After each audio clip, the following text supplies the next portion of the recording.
O nosso estudo de hoje é a lição 33 do livro Bênção da Paz, da segurança íntima.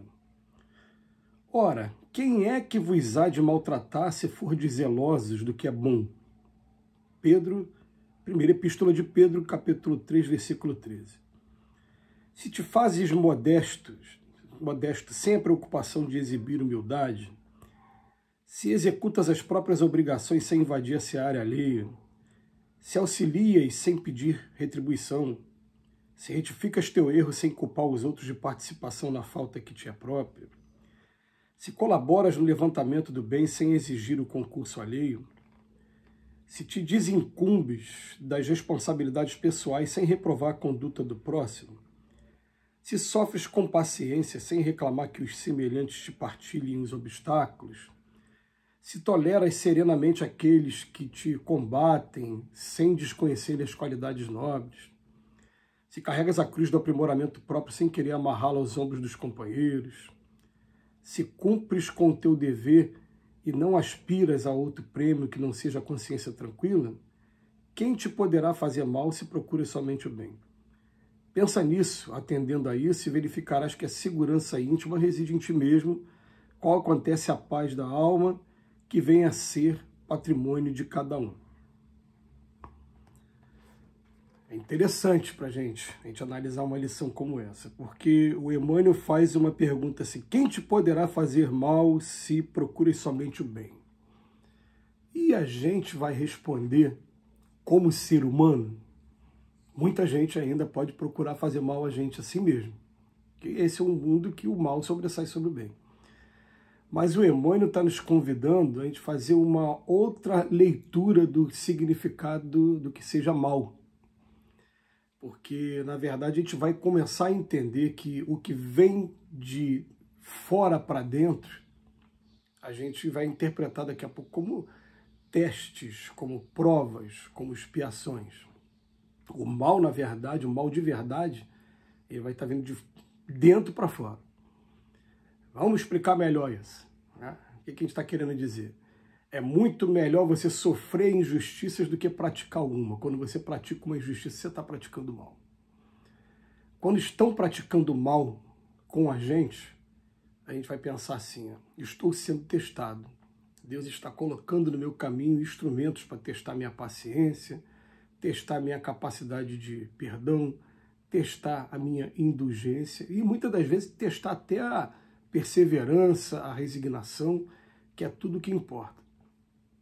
A gente percebe, gente, nesses grandes missionários que aparecem na Terra de vez em quando, a capacidade que eles têm de suportar muitas dificuldades, principalmente dificuldades no campo material e também no relacionamento pessoal, nos ataques que recebe, e também uma capacidade de demonstrar aquele exemplo aqui do meio do charco nasce flores, de superação impressionante.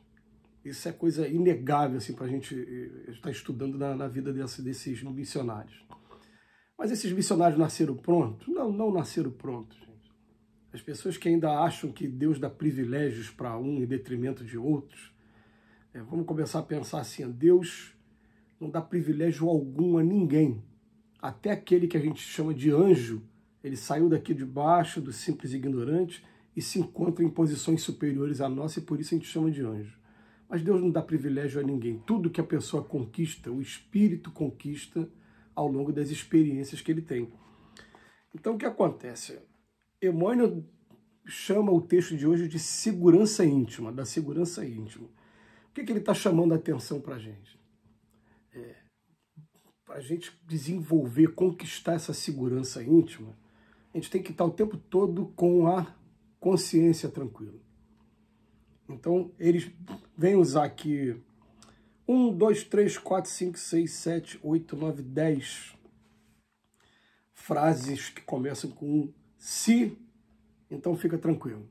Se você faz isso, se você se faz modesto sem a preocupação de exibir humildade.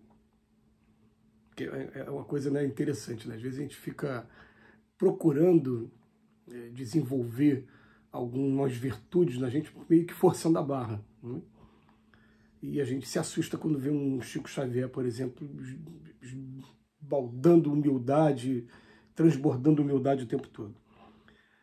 Aí às vezes a gente fica tentando conseguir um pouquinho de um Chico Xavier para dentro da gente, mas a gente sabe que a gente está distante, né?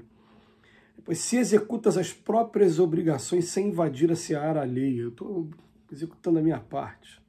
Se você auxilia sem pedir retribuição nenhuma, se você retifica o teu erro sem culpar os outros, o erro está aqui. Cada um tem a sua parcela de erro, aquele que estiver isento de pecado que atire a primeira pedra. Mas eu estou não mais me preocupando com o cisco no olho dos outros, porque eu já descobri que tem uma trave no meu. A trave vem mostrar pra gente, ó, é o principal objetivo. A gente tem que parar de ficar olhando os defeitos dos outros e olhar o nosso.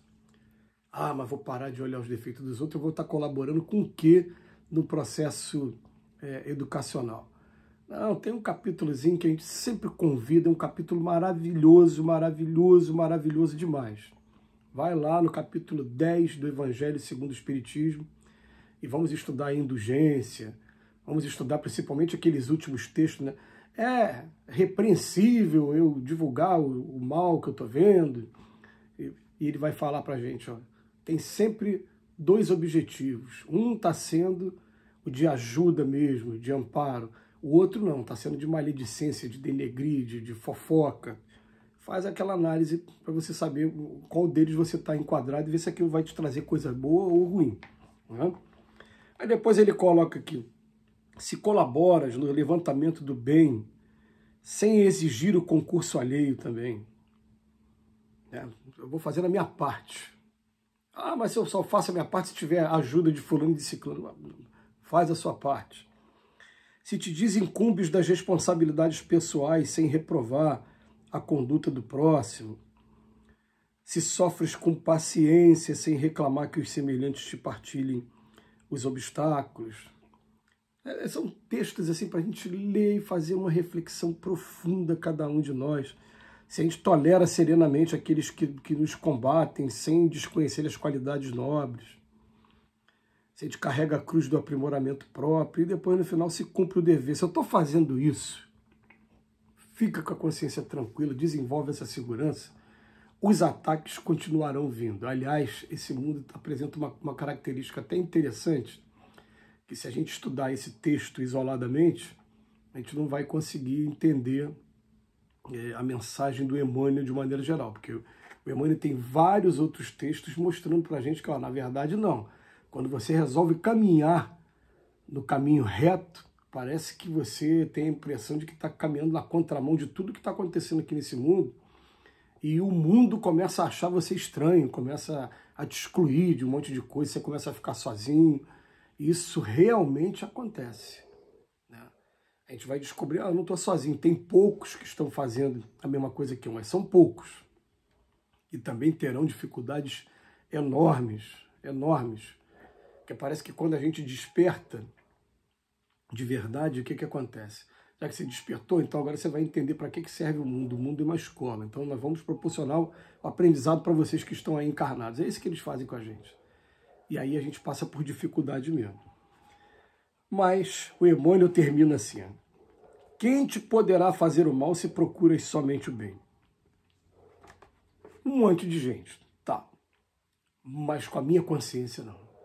Se eu estou com a consciência tranquila, eu posso receber os golpes e os golpes vindo de fora, eles não vão ter a mesma importância de que se tivesse saindo o golpe daqui de dentro para fora. De fora para dentro é uma coisa, de dentro para fora é outra coisa. Então ele bota, pensa nisso, atendendo a isso, e verificará a segurança íntima, que a segurança íntima reside em ti mesmo, qual acontece a paz na alma que vem a ser patrimônio de cada um. Chega um momento que a gente está sereno, estou cumprindo com a minha obrigação. Eu posso até dar como exemplo esse trabalho que acontece, né, de fazer um vídeo uma vez por dia. Primeiro beneficiado, eu estou me enriquecendo de informações, de estudos morais do Emmanuel todo dia. Se mais alguém está compartilhando, ou se estiver sendo útil para mais alguém, ótimo. Se puder estar ajudando pelo menos uma pessoa, a gente já fica feliz. Mas é um trabalho que eu estou fazendo e que está me dando segurança íntima. Que Jesus nos abençoe hoje e sempre.